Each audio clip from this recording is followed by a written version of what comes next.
Les abonnés me demandent comment est-ce que j'ai pu négocier ce contrat avec mon bailleur qui stipulait qu'après je devais laisser les poivriers. Les amis, si vous êtes nouveau sur la chaîne, allez voir les vidéos précédentes, vous allez mieux comprendre. En fait, les poivriers, c'est pas nous qui avons planté, nous sommes venus trouver, mais ça ne produisait pas.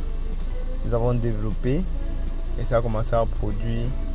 Et quand le bailleur a vu que seulement avec le poivre blanc, il n'a plus besoin de travailler, donc il peut relouer encore la plantation. Il ne laisse pas seulement son poivre blanc et il est bénéficié. C'est pourquoi il a décidé de ne plus reconduire le contrat et c'est tout à fait normal. Mais c'est pas ça le but de la vidéo parce qu'on a déjà parlé de ça précédemment.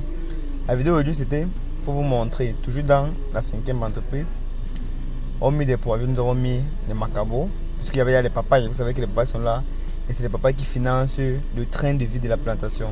Donc ça se fait en mode pilote automatique. Ici on vient vous montrer comment les bandits ont tout volé les macabots au champ.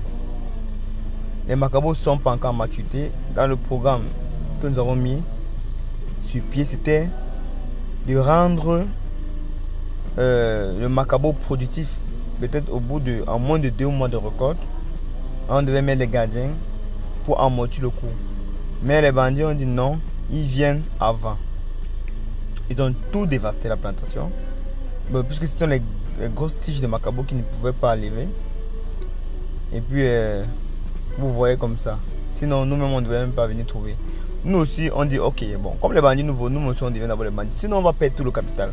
On dit ok, nous devenons aussi notre propre bandit dans notre propre plantation.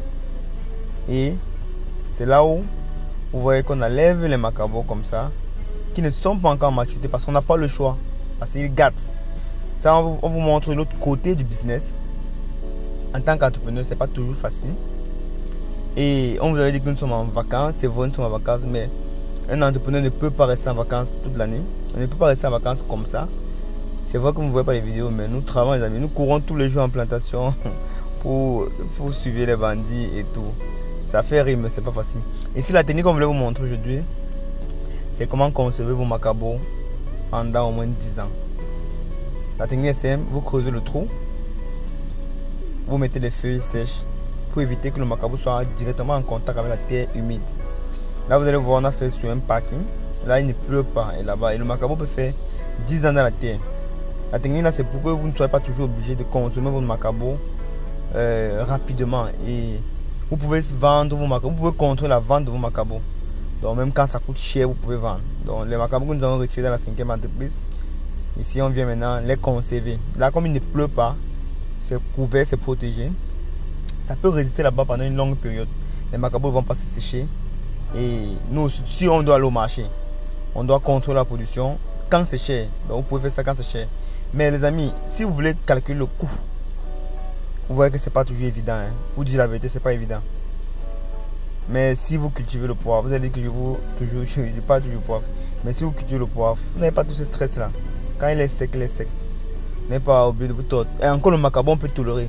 Parce que vous pouvez conserver. Vous avez évidemment la banane plantée. Nous avons montré comment le promoteur a tout perdu sa production de bananes plantées parce que le camion s'est gâté. Ça a fait 3 semaines en brousse, les amis. C'est pas vraiment facile l'entrepreneuriat. Mais ici, nous vous montrons l'autre côté. Quand vous voulez investir, c'est vraiment vous motive que investir, c'est vrai. Mais regardez aussi le côté-ci. Vous voyez, c'est un côté qui est très important à ne pas négliger, ne pas prendre en compte. Nous, on vous demande de beaucoup réfléchir. Vous n'êtes pas obligé de faire comme tous les autres. Vous pouvez faire autrement. Mais si vous réfléchissez beaucoup, je vous assure, vous allez transpirer moins et vous allez réussir. Le but n'est pas de voir ceux qui ont déjà réussi. Voyez-vous en premier. On vous dit merci pour la vidéo et ciao.